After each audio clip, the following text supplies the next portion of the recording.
Okay, having introduced the topic of emotive content and its effect on societal systems in previous videos, this will be then the final video in the second volume, the structuration and problemation, the problemation volume 2. The previous video focused on the societal effects and the societal dynamics of emotive content. And this will look at how the structures, the systemic structures, condition and are conditioned by emotive content, and then the effects that this produces and the changes that occur as the effect intensifies over time. So in order to begin the story, we look at the main systemic effect of emotive content, which is what I've called the diffusion of insecurity. Human systems operate most effectively, as I've argued throughout this series, under non-crisis or normal conditions, calm conditions. When there's an increase in emotive content, this changes, this alters basically priorities. It alters perceptions, it alters responses. It activates behavior in response to perceived changes, perceived threats. So, these effects are, of course, intensified in aggregates when we look at large populations at societal systems. And a societal system that has been affected by protracted social conflict, which of course builds on polar factionalism, increased tensions, disagreement over multiple issues, the transference of understandings and articulations of differences to symbolic presentations, which not only intensifies, consolidates, but also adds multiple layers of complexity to human interactions, and especially social interactions. So we're going to start off with a core conflict, protracted social conflict. This is a societal system that has reached the point where there's a high degree of social tension. Of course, attendant to high degrees of social tension are high levels of emotive content. And if this persists over time because of a failure of the conflict management function of the proto-state,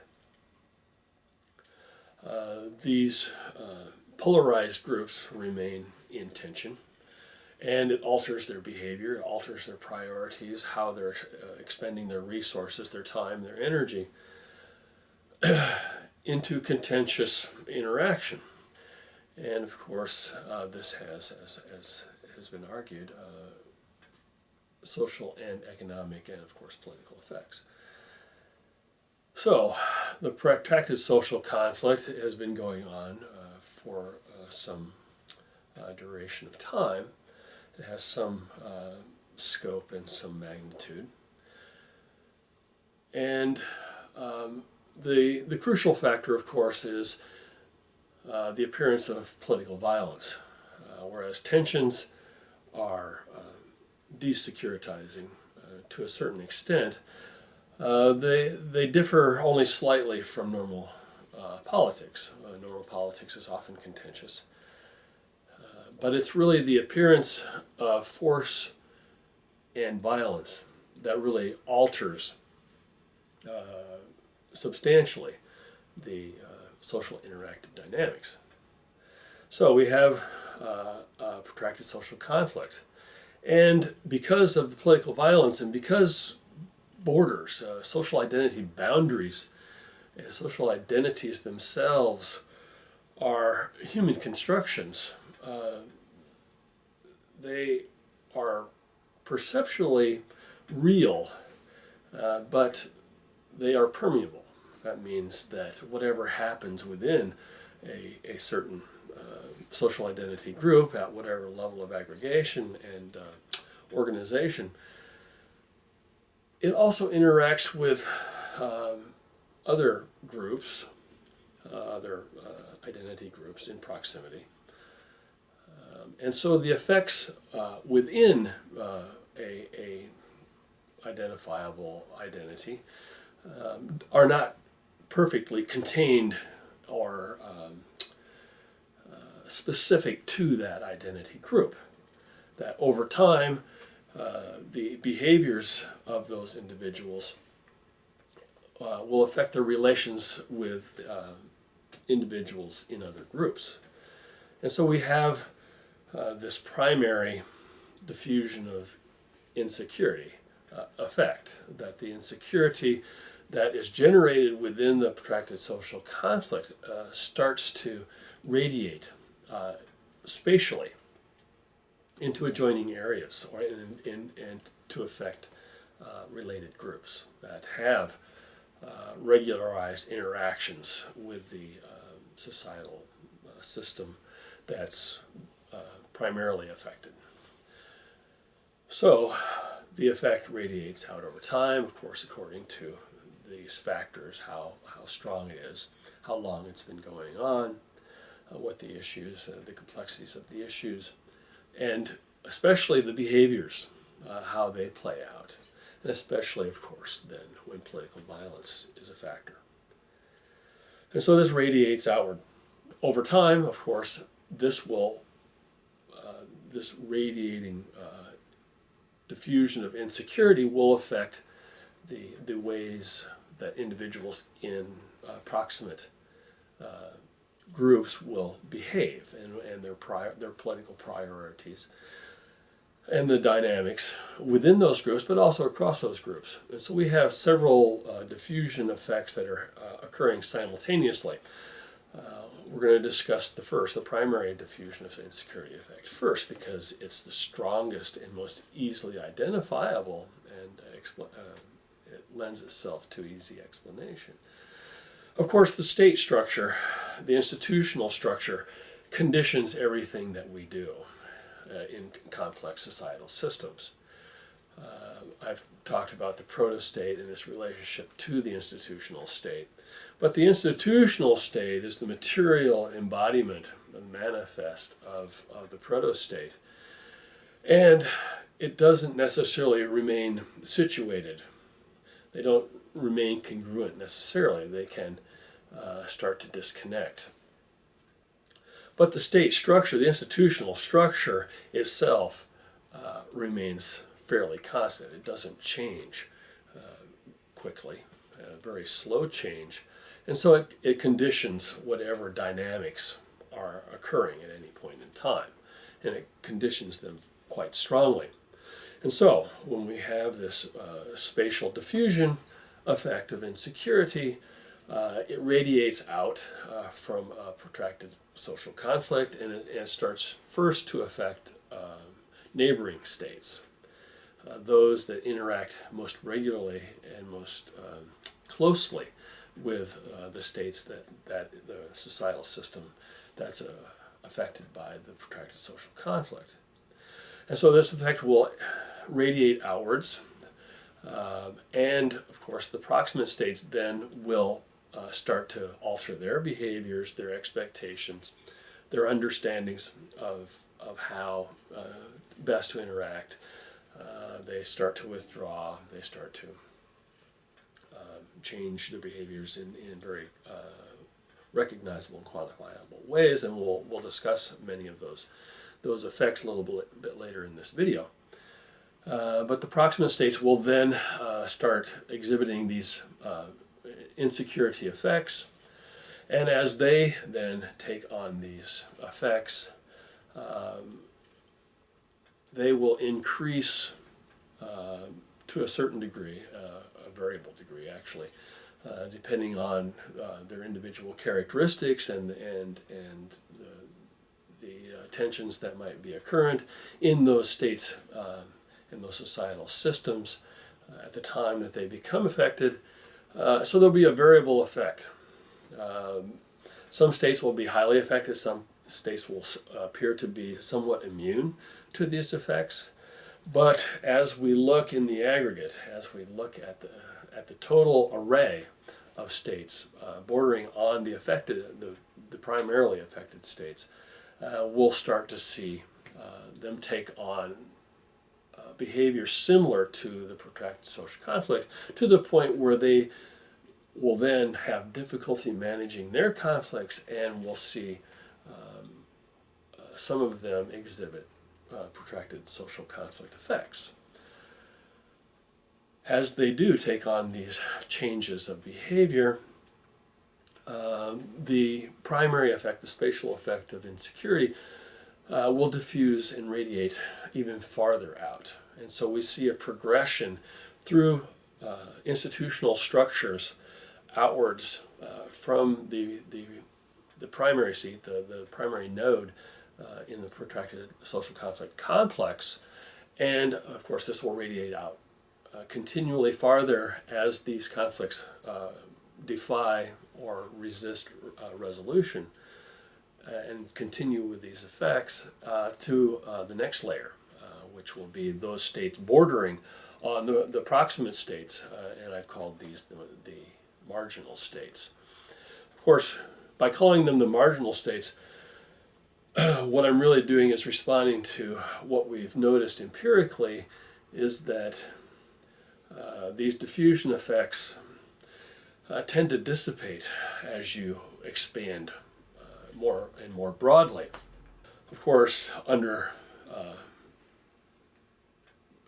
very special circumstances, these effects can continue to grow. There's no sense that they will stop with this third layer of institutional structures, that if this protracted social conflict and this complex protracted social conflicts, now the systemic protracted conflict, continues to generate these dynamics, it can then, of course, proceed and diffuse into a fourth layer of bordering states, and theoretically can even diffuse throughout the global system. There's nothing that will prevent it except for combined effects of managing the conflict and resolving these conflicts and reversing this diffusion of insecurity effect. So this then will run its course until it's cured or it's remedied. So the primary diffusion of insecurity effect is a spatial radiation out from a central node. And of course, once the effect radiates and alters the behavior in proximate and marginal states, of course, we have a complex conflict system, and we can even refer to this as a storm, because of the multiple nodes that are affected have a similar insecurity effect. And so as each node becomes affected and lapses into protracted social conflict, it becomes a primary node in this complex system. So all of these insecurity effects happen simultaneously, of course. So building on the spatial diffusion, we can look at a secondary diffusion of insecurity effect. And this looks at the institutional structures of states. These states, of course, are the institutionalized proto-state in a complex societal system. And as these nodes become affected And of course this radiation out from the middle, the states are affected by the behavior, and this becomes quite noticeable in changing political priorities, because they are the main seat formulating political policy and political priorities.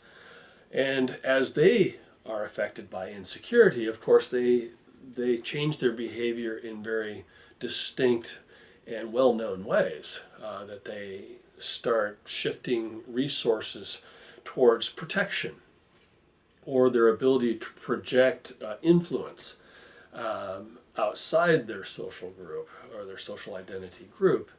And so we see, attendant to the spatial effect of insecurity, we see an increase in what has traditionally been called the security dilemma.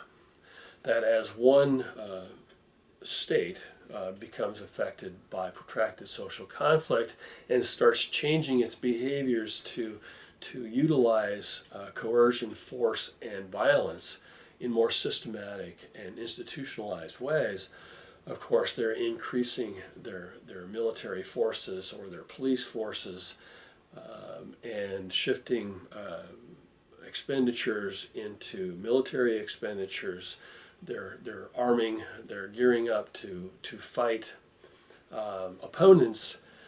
This increases the insecurity, of course, of neighbors, and so in order to increase their own sense of security in this increasingly insecure environment, of course, they start shifting their priorities and start building up their security apparatus and their ability to protect themselves, but also to act if they believe it's necessary in order to resist these influences coming across their borders. And of course, we see the same diffusion effect.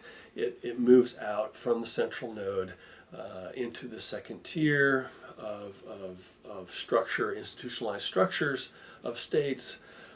These states start changing their behavior. They start feeding back as they've changed their security profiles. They start to become more of a security threat to the initial node. They also become more of a security threat to neighboring nodes. And so we see not only a feedback inward, but a feedback across. And so we now see a complex security dilemma. And as this, again, continues over time, the effect continues to radiate and spread outwards. And so it then affects the third tier in similar ways into this complex security dilemma. We see increases in militarization and armaments in order to fortify and fortress, securitize, and so this continues to spread outwards until this conflict system is resolved. And so this second level effect we can refer to as process reinforcement, as the states take up these changes in behavior and actually institutionalize them. And of course, the security dilemma starts to distance state relations and starts to cut down on the regularization, the free flow of interactions across their borders. And so we can see also systemic disintegration effects, as they're no longer so open and free with their interactions. They're all securitized and all have to meet certain standards in order to continue to engage in these types of interactions. And so the interactions tend to be less on an informal basis and more formalized as the state starts to control these interactions to a larger degree. So these state level effects are most noticeable in the distorted priorities within state institutions and in the formulation of public policy and in decision making. The secondary diffusion of insecurity effects, the security dilemma effects are well known and well documented in international relations theory and literature because this has been intensely studied over time. What has been studied less intensely in international relations is what I would call the tertiary diffusion of insecurity effect. And Brian Job has called this the insecurity dilemma. That, again, as this diffusion of insecurity permeates throughout this societal system, this complex societal system, and affects increasing number of nodes within this system. And of course, these effects, because of different properties and different conditions within these nodes, they can resist, or they can be somewhat immune to these effects, or they can be more receptive and more vulnerable to these nodes. And so you're going to see differential effects or levels of effect throughout this system. But the system itself and the structure of the system conditions these effects to a very large and identifiable degree. And so the tertiary diffusion of insecurity effect really focuses on the internal dynamics in each of these nodes in this complex system. I'll go over the individual effects or give illustrations of many of these individual effects. But as the effects continue over time, we see a similar security dilemma within complex societal systems, or within each of the nodes within this larger complex. And so the social relations, the social groupings will start exhibiting social tensions, factionalization,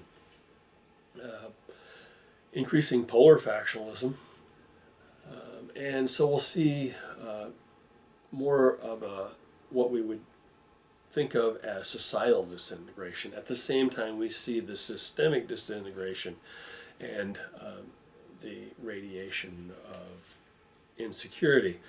What the tertiary diffusion of insecurity then refers to specifically is societal disintegration. And of course, as this societal disintegration progresses, we see state failures. So, over time, and we're talking years and decades of duration, and levels of intensity that are very serious societal and interstate conflicts and armed conflicts that are going on. Of course, the security dilemma will lapse or fall into interstate armed conflicts if they're not managed properly. And the societal disintegration, of course, will lead to societal warfare. And so we have this combination where we see that societal warfare and systemic warfare are really part and parcel of the same general conflict dynamics, working its way through a complex societal system and creating a complex conflict storm. So the analogy to a meteorological event such as a hurricane or a tornado is very appropriate because basically in protracted social conflict, the conflict management function has failed, so therefore we have state failures, and these failures of the conflict management function really allow these conflict dynamics to progress and escalate or wax and wane without outside of human aggregate collective control. And so these things play out in ways that are very difficult to predict. And despite the security function, which insists on maintaining an illusion of control over these, they really are outside, in the whole, are outside of human control. And as they operate outside of human control, they become increasingly difficult to stop. And often they play out until all of the actors are exhausted. And they stop not because they've regained control, but they've lost the ability to maintain these behaviors. They fall into a state of rest or repose, mainly because they can no longer engage in the activities that are necessary in order to remain engaged in these very forceful and violent interactions. So, this last series or this last discussion and this last diagram really tries to bring this complex conflict system and its effects and identify things that we would see and be able to identify within this complex, so that we can focus on the various effects, and as they affect the societal systems. So we start with a protracted social conflict, and of course protracted political violence. And it's the violence that really has the most powerful effect. And of course, this protracted political violence can be measured according to its intensity, its magnitude, and duration over time. And so stronger protracted political violence will have stronger effects throughout these complex conflict systems. These are conditioned by geogradients, distance from affected nodes, and these geogradients are of course conditioned by institutional structures. And these institutional structures, of course, have variations, and these variations within institutional structures of states mainly, but other social identity group structures and organizations. These all impart transmission, perception, and response factors, variations that will affect the diffusion effect and the response, the behavioral responses to this diffusion of insecurity. And so we can see this most prominently according to the institutional structures, as I pointed out in the previous diffusion structures. So we have the climate of insecurity that affects these societal systems. This is conditioned by the state structures. What's common within this climate of insecurity is that all of the nodes, all of the states, all of the social identity groups are operating in crisis mode. And these complex effects, radiating effects and feedback effects and feed-across effects maintain this system over time and make it defiant to normal negotiated resolution. And it does so by changing behaviors and political priorities and public policies.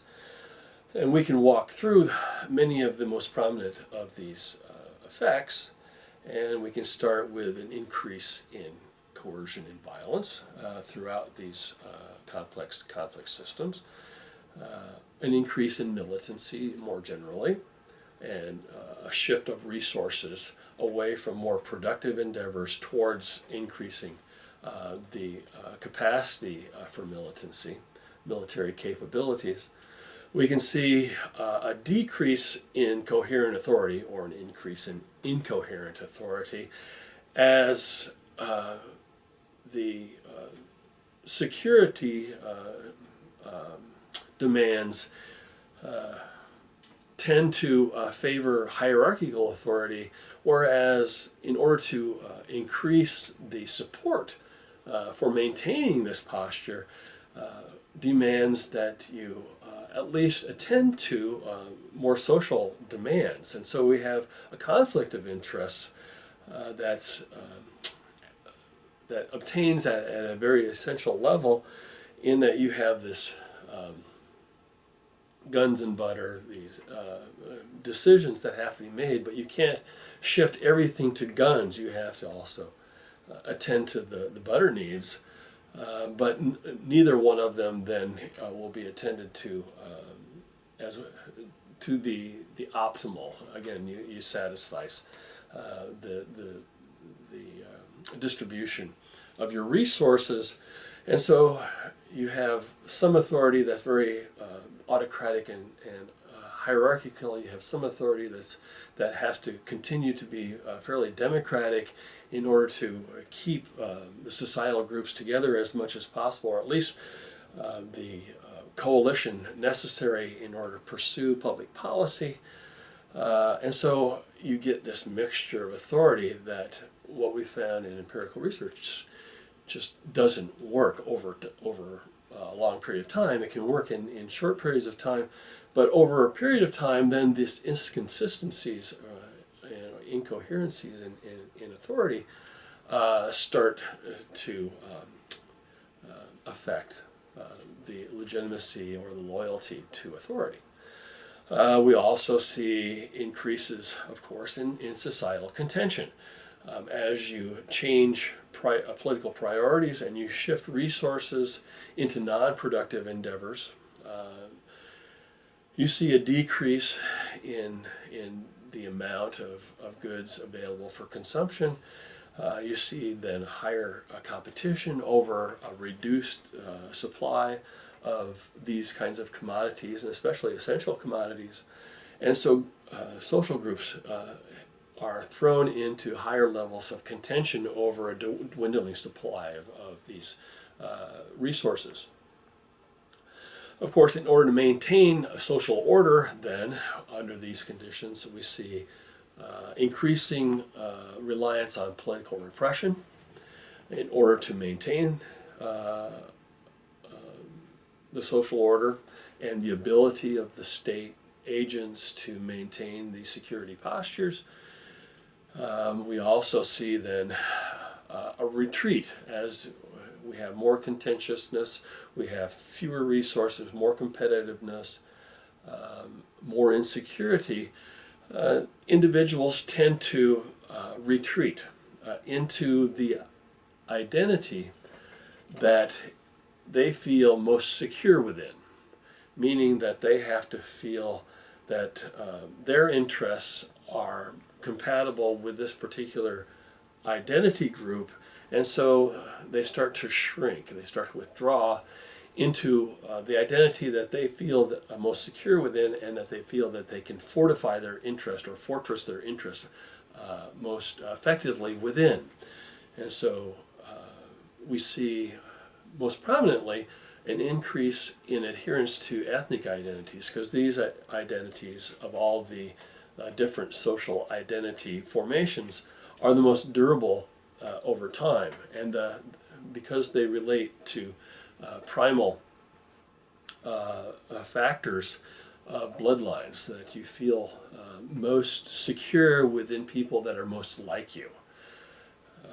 And so we see this ethnic cleansing factor, which is really the negative aspect of ethnic fortressing, that as you become more secure within your own ethnic identity, or your more local identity or regional identity, you have to cast out the others. And so the separation of identities into distinct identities becomes much more prominent, and as that happens, of course, you get into more symbolic interactions between these identities. This, of course, then leads to or contributes to a higher degree of societal disintegration, as the individuals retreat into the most secure postures or locations to maintain their identity and to maintain their collective sense of security. we see complex systems starting to disintegrate into more simple societal systems. Of course, as this occurs, it makes the traditional state, which has now retreated into these lower order identities, it makes them less able to protect themselves as a whole, and so it makes them much more penetrable or susceptible or vulnerable to external influences. And they can no longer work together to increase their leverage or increase their capabilities of resisting outside pressures and influences.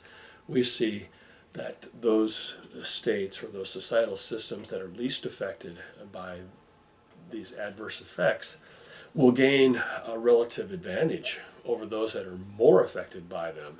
And you'll see the balance of power in these complex systems shift in very distinct but also seemingly random ways as some remain strong, some become weaker and weaker, and of course the strong then, in order to increase their security posture, will start to act against the weaker parties to affect the flow of resources and further buttress themselves in this very complex competition in this complex system. Well, when we add up all of these adverse effects, we can see they all add into a syndrome that I would call societal underdevelopment, that at the very best, this deterioration of social interactions will lead to societal system underdevelopment, meaning that development will be arrested as all the surplus is now moved towards securitization and projection of influence. But again, over time, this effect leads to atrophy of the higher order societal systems, a decrease in the development or a reversal in this development, and I would call this then, this reversal, this diminution of capabilities back to times in the past, lower order capabilities, as a syndrome of undevelopment or reverse development. And we see this occurs quite frequently. And of course, the recovery from this syndrome can be extremely problematic. That if the world is affected, of course, there is no one to help. But if it's a regional effect, this system that's been affected in these adverse ways over a long period of time really demands engagement from unaffected third parties to bolster its own capabilities, to increase its accountability so that it can recover, decrease its vulnerability, or protect it from exploitation. It would have to apply then support to the security aspect to decrease vulnerability, and also economically to increase its viability, because recovering its economic capabilities, which require complex human cooperation and interaction, which has been totally destroyed by this destruction of infrastructure and human trust in the future of interactions and the commitment to future interactions. This has to be bolstered also in order to increase the viability of recovering structures.